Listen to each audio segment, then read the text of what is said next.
कि हमारे वैज्ञानिक अनुसंधान के मामले में दूसरों से काफी आगे हैं।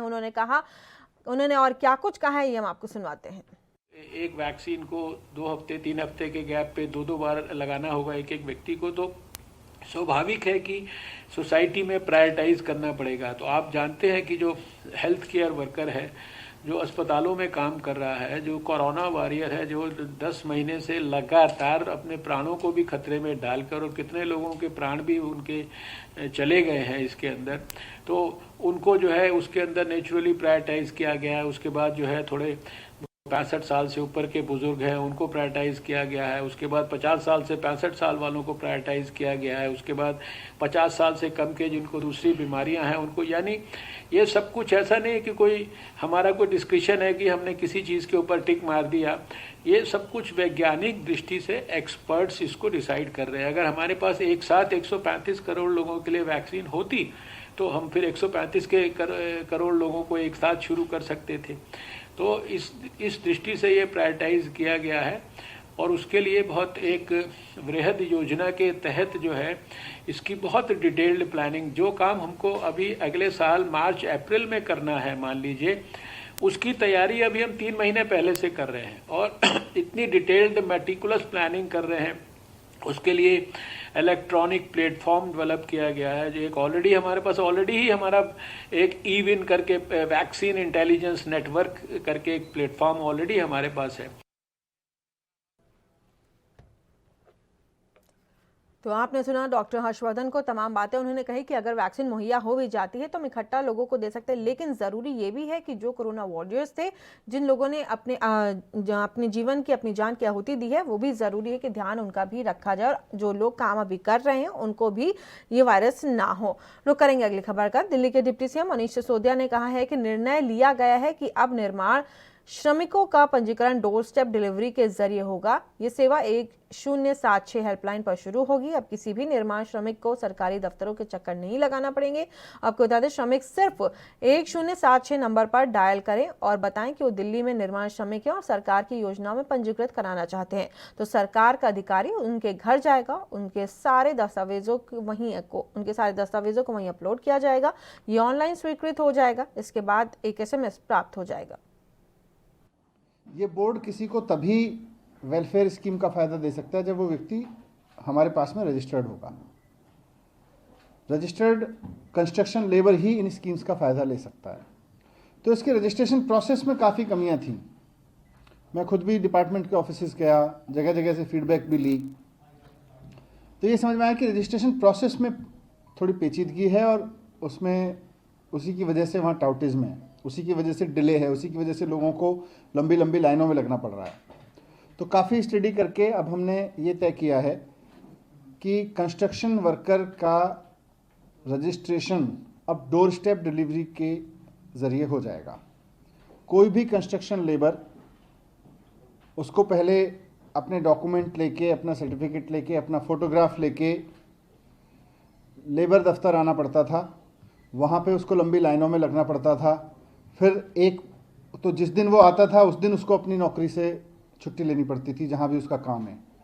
उसके बाद फिर वेरिफिकेशन के लिए आता था, या कहीं साइबर कैफ़े में जाके जमा किए तब भी वेरिफिकेशन के लिए आना पड़ता था। तो इस तरह से उसको 3-4 दिन के चक्कर लगाने पड़ते थे।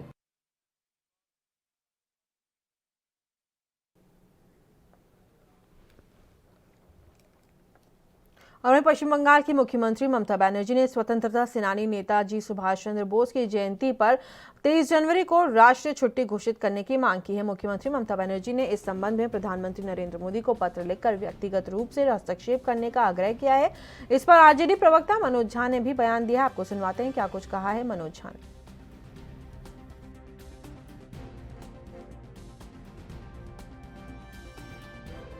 मांग की एक राष्ट्रीय अवकाश घोषित किया जाए, इसमें कुछ गलत नहीं। नेताजी का कंट्रीब्यूशन है, नेताजी एक साझी विरासत का हिस्सा, अभिन्न हिस्सा है। मैं सिर्फ इतना कहना चाहूंगा कि इस पर अमल कर देने में कोई हर्ज नहीं है।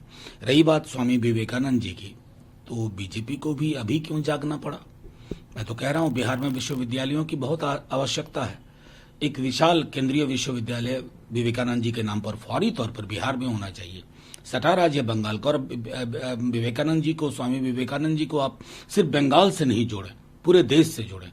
तो बिहार से शुरुआत कीजिए। हमने तो अपने चुनाव के दौरान कहा था कि विवेकानंद जी के अलावा रामधारी सिंह दिनकर जी के नाम पर एक विश्वविद्यालय हो, कर्पूरी ठाकुर जी के नाम पर एक विश्वविद्यालय हो। कौन रोकता है आपको? तो ममता बनर्जी ने पीएम मोदी को चिट्ठी लेकर के आग्रह किया है कि 23 जनवरी को राष्ट्रीय छुट्टी घोषित करने की उन्होंने मांग करी है। मुख्यमंत्री ममता बनर्जी ने इस संबंध में प्रधानमंत्री नरेंद्र मोदी को पत्र भी लिखा है। व्यक्तिगत रूप से हस्तक्षेप करने का उन्होंने आग्रह किया है।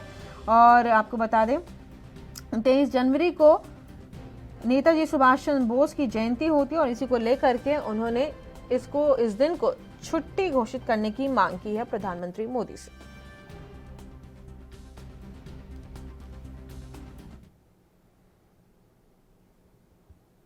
और वहीं बीजेपी युवा मोर्चा के प्रदेश महामंत्री हरजीत सिंह ऋषिकेश पहुंचे हैं, जहां पर उन्होंने, आपको बता दें, यहाँ कुछ कहा है वो भी हम आपको बताएंगे कि बीजेपी युवा मोर्चा के प्रदेश महामंत्री ऋषिकेश सिंह ऋषिकेश पहुंचे, जहां हरजीत सिंह का कार्यकर्ताओं ने भव्य स्वागत किया। इस दौरान महामंत्री ने ऋषिकेश के संतों से आशीर्वाद लिया। मौके पर त्रिवेणी घाट स्थित एक होटल में कार्यक्रम का आयोजन भी हुआ, जिसमें पत्रकारों से वार्ता करते हुए हरजीत सिंह ने दावा किया है कि आगामी विधानसभा चुनाव में युवा बीजेपी की सरकार बनाने में अहम भूमिका निभाएंगे।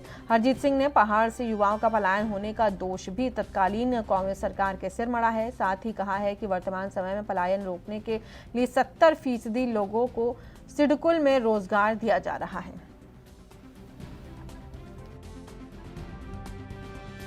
भारतीय जनता पार्टी जो है वो एक परिवार है, मैं ये मानता हूँ। और परिवार के अंदर क्या होता है, वो हर किसी के परिवार के अंदर होता है। थोड़ी बातचीत भी होती है, थोड़ा आदमी गुस्सा भी होता है, लेकिन वो सब परिवार है। और परिवार का जो मुखिया है वो हमारा कमल का फूल है। और पार्टी का जो हमारे शीर्ष नेतृत्व का जो आदेश होगा उसका पालन प्रत्येक कार्यकर्ता करता है, क्योंकि एक विश्व के अंदर अगर कोई पार्टी ऐसी है जिसमें संस्कारी जो संस्कार होते हैं वो किसी कार्यकर्ता के अंदर होते हैं, तो वो भारतीय जनता पार्टी के अंदर होते हैं। और भारतीय जनता पार्टी का जो कार्यकर्ता है वो एक सिपाही के रूप में काम करता है और उसे अपना लक्ष्य पता होना चाहिए। और जब कमल का फूल उसके सामने होता है तो वो सिर्फ अपना लक्ष्य देखता है और उस लक्ष्य के रूप में काम करता है। तो मैं ये निश्चित रूप से समझता हूँ कि भारतीय जनता पार्टी के अंदर जो भी, आप, मेरे को पता नहीं कि उनके अंदर क्या आप बात कह रहे हैं, लेकिन भारतीय जनता पार्टी के अंदर कोई कलह नहीं है, कोई विवाद नहीं है और पूरा उत्तराखंड पूरा एकजुट है और एकजुट होकर काम करेगा। और निश्चित रूप में 2022 के अंदर हमारी विजय होगी। और भारतीय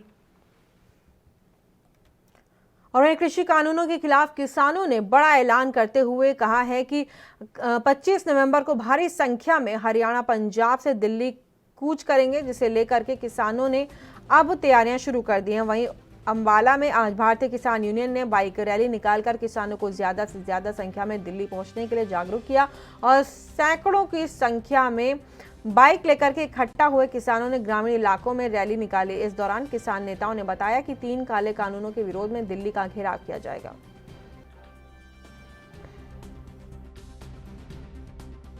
मोटरसाइकिल का तो यही है, किसानों को जागरूक करना है। जो 3 काले कानून सरकार ने बनाए हैं उसके लिए दिल्ली घेराव का प्रोग्राम है 26 का, और हम किसानों को यही जागरूक कर रहे हैं भाई। इसमें सब ने इकट्ठे होकर चलना, दिल्ली का घेराव करना। 25 तारीख को हमने अम्बाड़े से चलना है।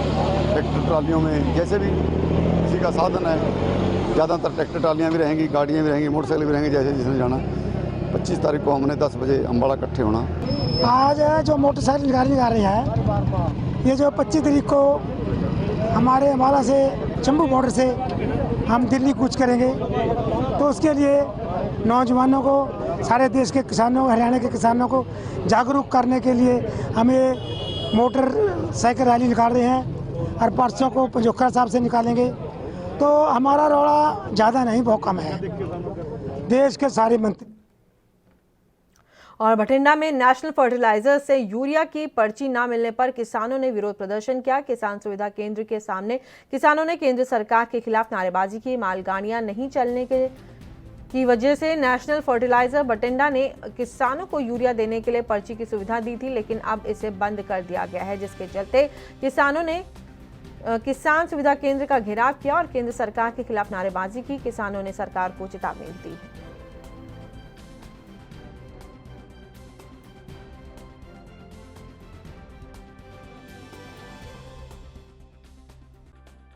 ਕਿਸਾਨਾਂ ਨੂੰ ਇਸ ਟਾਈਮ ਜੀ ਯੂਰੀਆ ਦੀ ਲੋੜ ਆ ਜੀ, ਆਲੂ ਵਾਸਤੇ ਜੀ, ਗੋਭੀ ਵਾਸਤੇ ਜੀ, ਹੋਰ ਕਣਕ ਵਾਸਤੇ ਲੋੜ ਆ ਜੀ। ਕਿਸਾਨ ਬਹੁਤ ਇਸ ਟਾਈਮ ਵਿਪਤਾ ਦੇ ਵਿੱਚ ਆ ਜੀ। ਕਿਸਾਨਾਂ ਨੂੰ ਯੂਰੀਆ ਖਾਦ ਤੁਰੰਤ ਮਿਲਣੀ ਚਾਹੀਦੀ ਆ। ਇਹ ਸਰਕਾਰ ਅੱਗੇ ਮੰਗ ਰੱਖੀ ਹੈ ਜੀ। ਇਹ ਵਿਰੋਧ ਕਰ ਰਹੇ ਆ ਜੀ। ਪਰਸੋਂ ਇਹਨਾਂ ਨੇ ਉਦਘਾਟਨ ਕੀਤਾ ਸੀ ਇਹਦਾ ਕੇਂਦਰ ਦਾ ਵੀ ਜਿਹੜੀਆਂ ਪਰਚੀਆਂ ਕਿਸਾਨਾਂ ਦੀਆਂ ਕੱਟੀਆਂ ਜਾਂਦੀਆਂ ਕਿਸਾਨਾਂ ਨੂੰ ਰੇਹ ਦਿੱਤੀ ਜਾਊਗੀ। ਪਰ ਹੁਣ ਜੋ ਸਰਕਾਰ ਦਾ ਐਲਾਨ ਹੈ ਇਹਨਾਂ ਦਾ ਕਰਤਾ ਇਹਨਾਂ ਨੇ ਵੀ ਸਰਕਾਰ ਨੂੰ ਹੁਕਮ ਹੈ ਜੀ ਕਿ 26 ਤੋਂ ਬਾਅਦ ਰੇਹ ਮਿਲੂਗੀ, 26 ਤੋਂ ਪਹਿਲਾਂ ਮਿਲਦੀ ਨਹੀਂ। ਕਾਰਨ ਇਹ ਹੈ ਵੀ ਜਿਹੜਾ ਕਿ ਕਿਸਾਨਾਂ ਨੇ ਦਿੱਲੀ ਨੂੰ ਜਾਣਾ ਹੈ, ਕਿਸਾਨ ਦਿੱਲੀ ਨਾ ਜਾਣ, ਇੱਥੇ ਉਲਝੇ ਰਹਿਣ, ਉਧਰ ਨਾ ਜਾਣ, ਇਹ किसानों ਨੂੰ उलझाओ। और वहीं देश भर में कोरोना महामारी लगातार अपना कहर बरपा रही है, जिसको लेकर के प्रशासन ने स्वास्थ्य विभाग को अलर्ट कर दिया है। दरअसल दिल्ली में कोरोना ने एक बार फिर से दस्तक दे दी है, जिसको लेकर के दिल्ली से आए लोगों का कोरोना टेस्ट किया जा रहा है। बता दें कि संपर्क क्रांति एक्सप्रेस से लौटे लोगों का स्टेशन परिसर में कोरोना टेस्ट हुआ। इसको लेकर के प्रशासन लोगों से लगातार अपील कर रही है कि 2 गज की दूरी बेहद है जरूरी।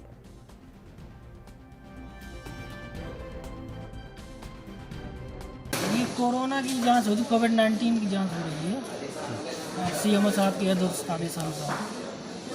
क्या सुना जा रहा है दिल्ली में जिस तरह कोरोना बढ़ रहा है उसको लेकर के जो बांदा में यात्री आ रहे हैं उसी के एहतियात बरता जा रहा है। लगभग कितने लोगों की अब तक हो चुकी है?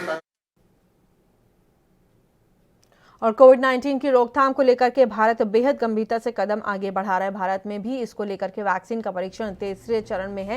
हालांकि अभी इस बारे में कहना काफ़ी मुश्किल है कि वैक्सीन सही मायने में भारत में कब तक मिल सकेगी। इसको लेकर के फिलहाल कयास ही लगाए जा रहे हैं। इसके बाद भी भारत ने अपने देशवासियों को इसकी खुराक मुहैया करवाने के लिए कई माध्यमों से वैक्सीन की बुकिंग कर ली है।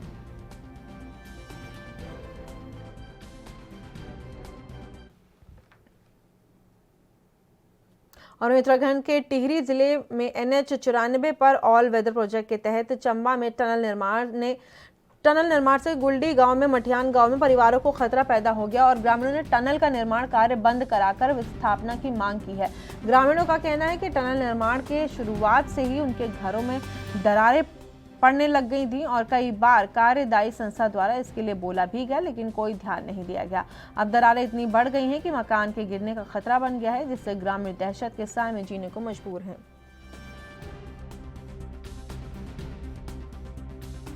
टनल की वजह से हमारे खेत, पहले तो हमारे खेत बर्बाद हुए, फिर 2 मकानों में आई दरारें, सारे घर में मतलब रहने के काबिल नहीं है। फिर आगे जाके जहाँ इनकी सोरंग गई वहाँ भी हमारे मकान सारे बर्बाद हो गए। हमारे जो रह रहे थे वहाँ वो भी हमने भगा दी कि भाई यहाँ रहने के लायक नहीं है।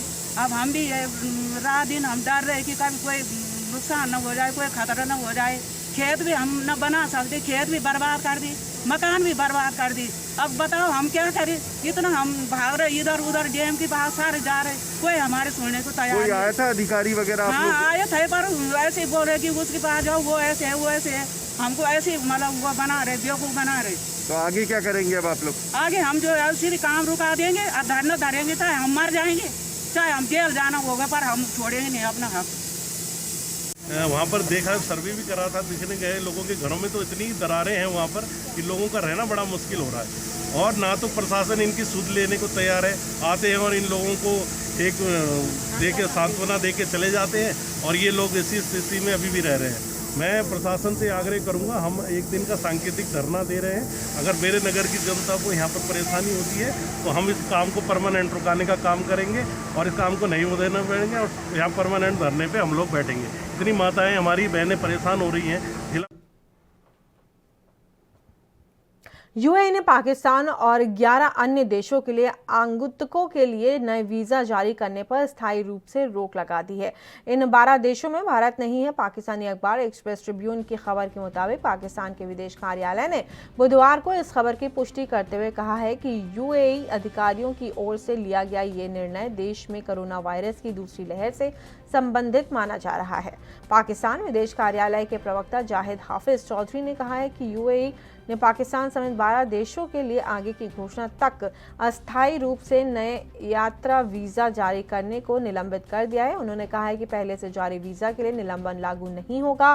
पाकिस्तान के अलावा यूएई सरकार ने तुर्की, ईरान, यमन, Syria, Iraq, Somalia, Libya, Kenya और अफगानिस्तान के अन्य लोगों के लिए यात्रा वीज़ा जारी करने को निलंबित कर दिया है।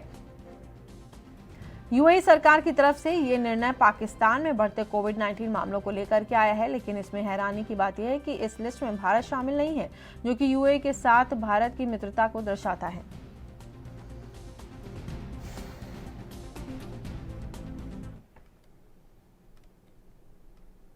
और वहीं हांगकांग का मुद्दा वैश्विक स्तर पर एक बार फिर से गर्माता नजर आ रहा है। अमेरिका की अगुवाई में 5 देशों के एक समूह ने चीन से कहा है कि वो जनप्रतिनिधि का चुनाव करने के हांगकांग के लोगों के अधिकारों को कम ना करे। वहीं इस समूह में अमेरिका के अलावा ऑस्ट्रेलिया, कनाडा, न्यूजीलैंड और ब्रिटेन शामिल है। बता दें कि इन 5 देशों के विदेश मंत्रियों ने संयुक्त बयान जारी कर हांगकांग के निर्वाचित जनप्रतिनिधि को अयोग्य करार देने के लिए चीन की तरफ से लागू किए गए नए नियम के संबंध में अपनी गंभीर चिंता जताई है। हांगकांग में इन दिनों जमकर विरोध प्रदर्शन हो रहा है। इस दौरान विदेश मंत्रियों ने कहा है कि राष्ट्रीय सुरक्षा कानून लागू करने और सितंबर में होने वाले विधान परिषद चुनाव को स्थगित किए जाने के बाद इस फैसले ने हांगकांग की उच्च स्तर की स्वायत्तता और अधिकारों और स्वतंत्रता को कमजोर कर दिया है।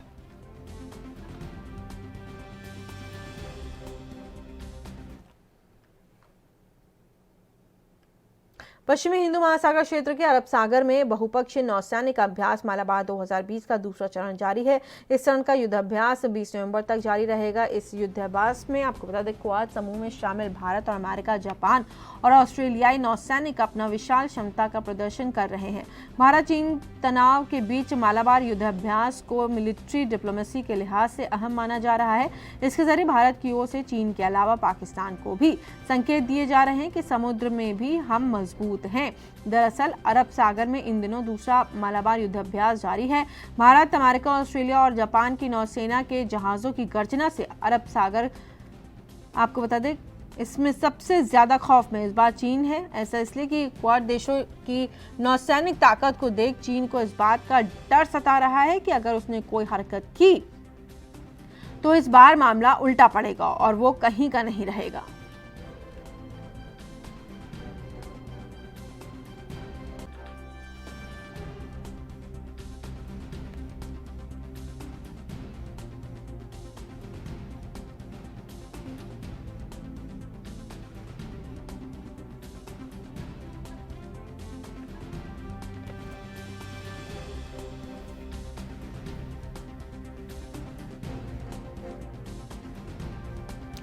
तो अरब सागर में क्वाड की ताकत देख करके डर गया है ड्रैगन यानी कि चीन। अरब सागर में मालाबार युद्धाभ्यास जारी है और ये पनडुब्बी।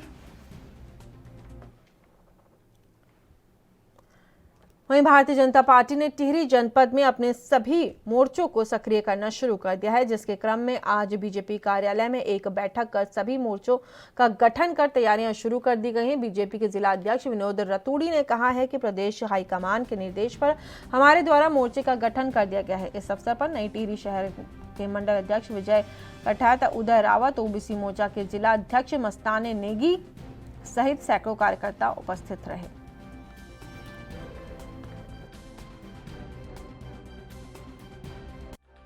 के बीच में युवा मोर्चा से लेकर के और सभी 6 मोर्चों का भारतीय जनता पार्टी प्रदेश नेतृत्व ने जिला अध्यक्षों की घोषणा की है। और जैसे प्रदेश नेतृत्व का दिशा निर्देश हम लोगों को है कि अतिशीघ्र सभी मोर्चों के जिले की कार्यकारिणी और मंडल अध्यक्षों की घोषणा करनी है।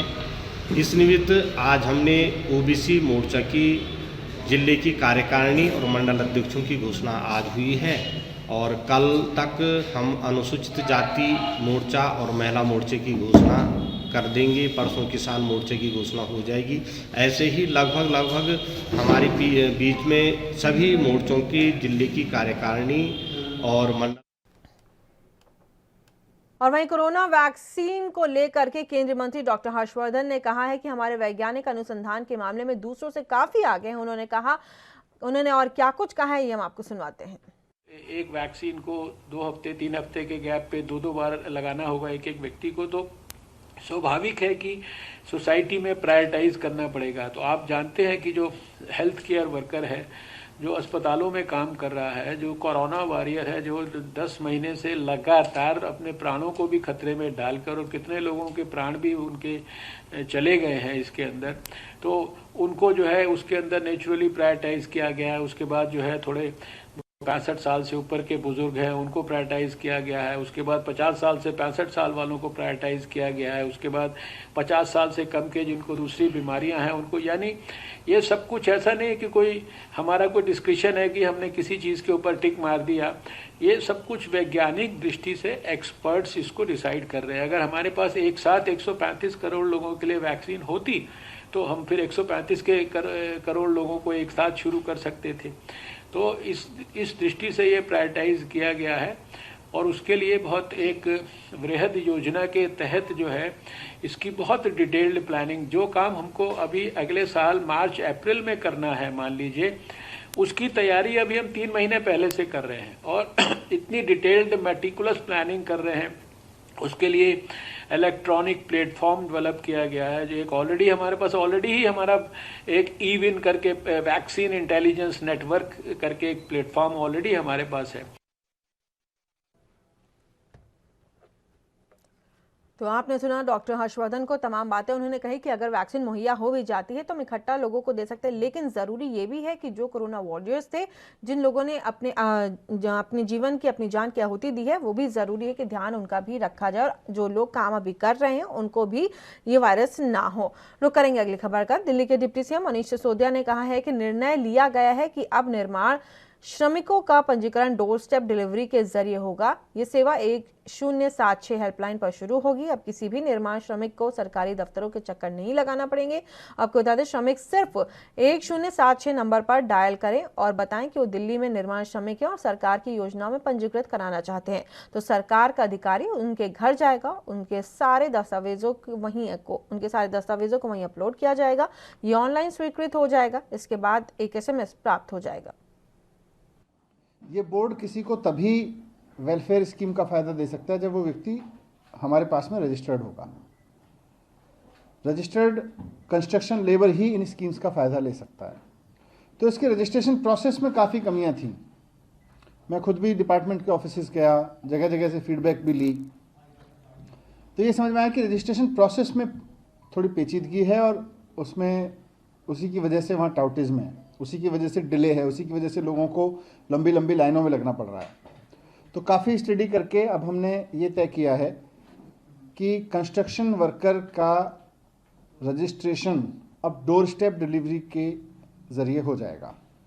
कोई भी कंस्ट्रक्शन लेबर, उसको पहले अपने डॉक्यूमेंट लेके, अपना सर्टिफिकेट लेके, अपना फ़ोटोग्राफ लेके लेबर दफ्तर आना पड़ता था, वहाँ पे उसको लंबी लाइनों में लगना पड़ता था। फिर तो जिस दिन वो आता था उस दिन उसको अपनी नौकरी से छुट्टी लेनी पड़ती थी जहाँ भी उसका काम है। उसके बाद फिर वेरिफिकेशन के लिए आता था, या कहीं साइबर कैफ़े में जाके जमा किए तब भी वेरिफिकेशन के लिए आना पड़ता था। तो इस तरह से उसको 3-4 दिन के चक्कर लगाने पड़ते थे।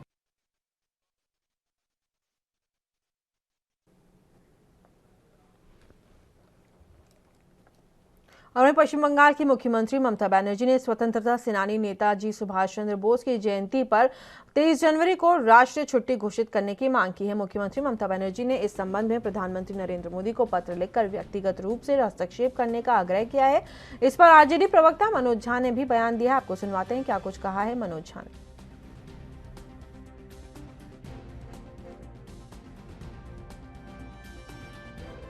मांग की एक राष्ट्रीय अवकाश घोषित किया जाए, इसमें कुछ गलत नहीं। नेताजी का कंट्रीब्यूशन है, नेताजी एक साझी विरासत का हिस्सा, अभिन्न हिस्सा है। मैं सिर्फ इतना कहना चाहूंगा कि इस पर अमल कर देने में कोई हर्ज नहीं है।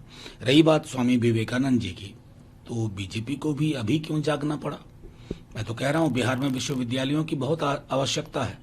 एक विशाल केंद्रीय विश्वविद्यालय विवेकानंद जी के नाम पर फौरी तौर पर बिहार में होना चाहिए। 6 राज्य बंगाल का, और विवेकानंद जी को, स्वामी विवेकानंद जी को आप सिर्फ बंगाल से नहीं जोड़ें, पूरे देश से जुड़े। तो बिहार से शुरुआत कीजिए। हमने तो अपने चुनाव के दौरान कहा था कि विवेकानंद जी के अलावा रामधारी सिंह दिनकर जी के नाम पर एक विश्वविद्यालय हो, कर्पूरी ठाकुर जी के नाम पर एक विश्वविद्यालय हो। कौन रोकता है आपको? तो ममता बनर्जी ने पीएम मोदी को चिट्ठी लिखकर के आग्रह किया है कि 23 जनवरी को राष्ट्रीय छुट्टी घोषित करने की उन्होंने मांग करी है। मुख्यमंत्री ममता बनर्जी ने इस संबंध में प्रधानमंत्री नरेंद्र मोदी को पत्र भी लिखा है। व्यक्तिगत रूप से हस्तक्षेप करने का उन्होंने आग्रह किया है। और आपको बता दें 23 जनवरी को नेताजी सुभाष चंद्र बोस की जयंती होती है और इसी को लेकर के उन्होंने इस दिन को छुट्टी घोषित करने की मांग की है प्रधानमंत्री मोदी से।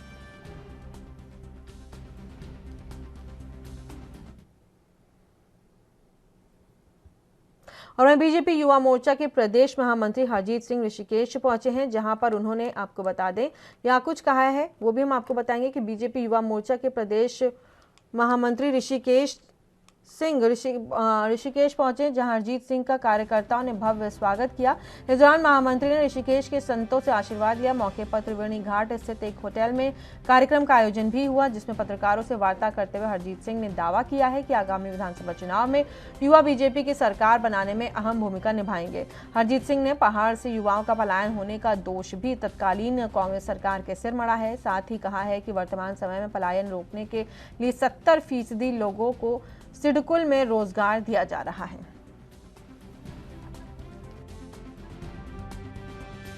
भारतीय जनता पार्टी जो है वो एक परिवार है, मैं ये मानता हूँ।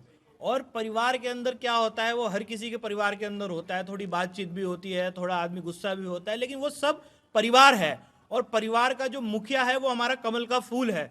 और पार्टी का जो हमारे शीर्ष नेतृत्व का जो आदेश होगा उसका पालन प्रत्येक कार्यकर्ता करता है, क्योंकि एक विश्व के अंदर अगर कोई पार्टी ऐसी है जिसमें संस्कारी जो संस्कार होते हैं वो किसी कार्यकर्ता के अंदर होते हैं तो वो भारतीय जनता पार्टी के अंदर होते हैं। और भारतीय जनता पार्टी का जो कार्यकर्ता है वो एक सिपाही के रूप में काम करता है और उसे अपना लक्ष्य पता होना चाहिए। और जब कमल का फूल उसके सामने होता है तो वो सिर्फ अपना लक्ष्य देखता है और उस लक्ष्य के रूप में काम करता है। तो मैं ये निश्चित रूप से समझता हूँ कि भारतीय जनता पार्टी के अंदर जो भी आप, मेरे को पता नहीं कि उनके अंदर क्या आप बात कह रहे हैं, लेकिन भारतीय जनता पार्टी के अंदर कोई कलह नहीं है, कोई विवाद नहीं है और पूरा उत्तराखंड पूरा एकजुट है और एकजुट होकर काम करेगा। और निश्चित रूप में 2022 के अंदर हमारी विजय होगी। और भारतीय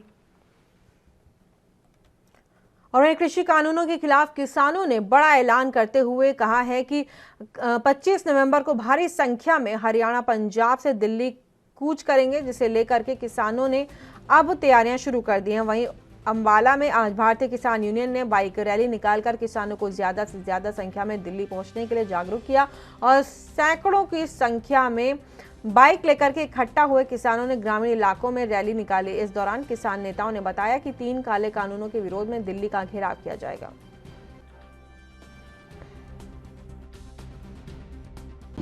मोटरसाइकिल का तो यही है, किसानों को जागरूक करना है। जो 3 काले कानून सरकार ने बनाए हैं उसके लिए दिल्ली घेराव का प्रोग्राम है 26 का, और हम किसानों को यही जागरूक कर रहे हैं। भाई इसमें सब ने इकट्ठे होकर चलना, दिल्ली का घेराव करना। 25 तारीख को हमने अम्बाड़े से चलना है।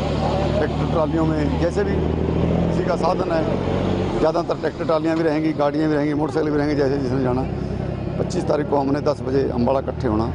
आज जो मोटरसाइकिल गाड़ी निकाल रही है, ये जो 25 तारीख को हमारे अम्बाड़ा से चंबू बॉर्डर से हम दिल्ली कूच करेंगे। तो उसके लिए नौजवानों को, सारे देश के किसानों, हरियाणा के किसानों को जागरूक करने के लिए हमें मोटरसाइकिल रैली निकाल रहे हैं और परसों को पंजोखर साहब से निकालेंगे। तो हमारा रोड़ा ज़्यादा नहीं, बहुत कम है। देश के सारे मंत्री। और यहाँ रुकेंगे एक छोटे से ब्रेक के लिए। बने रहिए एएनबी न्यूज़ के साथ।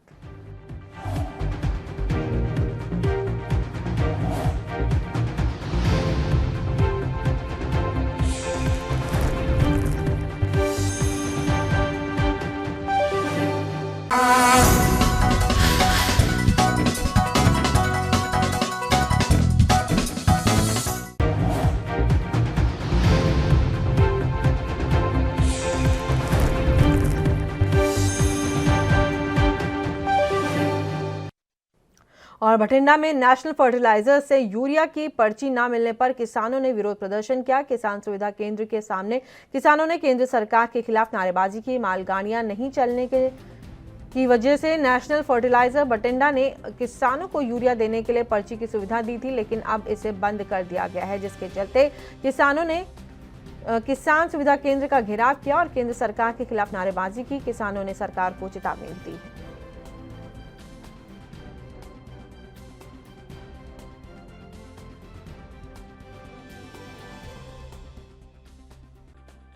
ਕਿਸਾਨਾਂ ਨੂੰ ਇਸ ਟਾਈਮ ਜੀ ਯੂਰੀਆ ਦੀ ਲੋੜ ਆ ਜੀ, ਆਲੂ ਵਾਸਤੇ ਜੀ, ਗੋਭੀ ਵਾਸਤੇ ਜੀ, ਹੋਰ ਕਣਕ ਵਾਸਤੇ ਲੋੜ ਆ ਜੀ। ਕਿਸਾਨ ਬਹੁਤ ਇਸ ਟਾਈਮ ਵਿਪਤਾ ਦੇ ਵਿੱਚ ਆ ਜੀ। ਕਿਸਾਨਾਂ ਨੂੰ ਯੂਰੀਆ ਖਾਦ ਤੁਰੰਤ ਮਿਲਣੀ ਚਾਹੀਦੀ ਆ। ਇਹ ਸਰਕਾਰ ਅੱਗੇ ਮੰਗ ਰੱਖੀ ਹੈ ਜੀ। ਇਹ ਵਿਰੋਧ ਕਰ ਰਹੇ ਆ ਜੀ। ਪਰਸੋਂ ਇਹਨਾਂ ਨੇ ਉਦਘਾਟਨ ਕੀਤਾ ਸੀ ਇਹਦਾ ਕੇਂਦਰ ਦਾ ਵੀ ਜਿਹੜੀਆਂ ਪਰਚੀਆਂ ਕਿਸਾਨਾਂ ਦੀਆਂ ਕੱਟੀਆਂ ਜਾਂਦੀਆਂ ਕਿਸਾਨਾਂ ਨੂੰ ਰੇਹ ਦਿੱਤੀ ਜਾਊਗੀ। ਪਰ ਹੁਣ ਜੋ ਸਰਕਾਰ ਦਾ ਐਲਾਨ ਹੈ ਇਹਨਾਂ ਦਾ ਕਰਤਾ ਇਹਨਾਂ ਨੇ ਵੀ ਸਰਕਾਰ ਨੂੰ ਹੁਕਮ ਹੈ ਜੀ ਕਿ 26 ਤੋਂ ਬਾਅਦ ਰੇਹ ਮਿਲੂਗੀ, 26 ਤੋਂ ਪਹਿਲਾਂ ਮਿਲਦੀ ਨਹੀਂ। ਕਾਰਨ ਇਹ ਹੈ ਵੀ ਜਿਹੜਾ ਕਿ ਕਿਸਾਨਾਂ ਨੇ ਦਿੱਲੀ ਨੂੰ ਜਾਣਾ ਹੈ, ਕਿਸਾਨ ਦਿੱਲੀ ਨਾ ਜਾਣ, ਇੱਥੇ ਉਲਝੇ ਰਹਿਣ, ਉਧਰ ਨਾ ਜਾਣ, ਇਹ ਕਿਸਾਨਾਂ ਨੂੰ ਉਲਝਾਉ। और वहीं देश भर में कोरोना महामारी लगातार अपना कहर बरपा रही है, जिसको लेकर के प्रशासन ने स्वास्थ्य विभाग को अलर्ट कर दिया है। दरअसल दिल्ली में कोरोना ने एक बार फिर से दस्तक दे दी है, जिसको लेकर के दिल्ली से आए लोगों का कोरोना टेस्ट किया जा रहा है। बता दें कि संपर्क क्रांति एक्सप्रेस से लौटे लोगों का स्टेशन परिसर में कोरोना टेस्ट हुआ। इसको लेकर के प्रशासन लोगों से लगातार अपील कर रही है कि 2 गज की दूरी बेहद है जरूरी।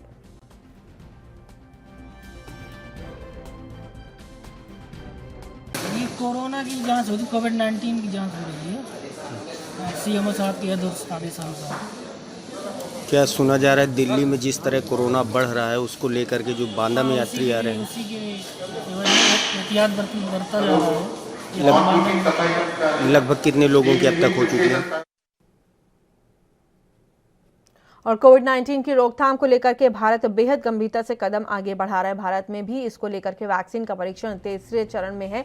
हालांकि अभी इस बारे में कहना काफ़ी मुश्किल है कि वैक्सीन सही मायने में भारत में कब तक मिल सकेगी। इसको लेकर के फिलहाल कयास ही लगाए जा रहे हैं। इसके बाद भी भारत ने अपने देशवासियों को इसकी खुराक मुहैया करवाने के लिए कई माध्यमों से वैक्सीन की बुकिंग कर ली है।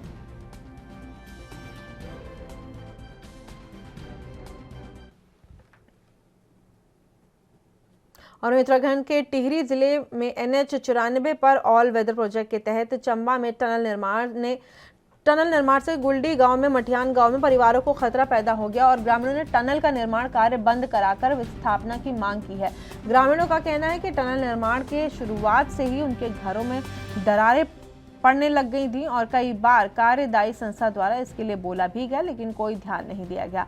अब दरारें इतनी बढ़ गई हैं कि मकान के गिरने का खतरा बन गया है, जिससे ग्रामीण दहशत के साए में जीने को मजबूर हैं।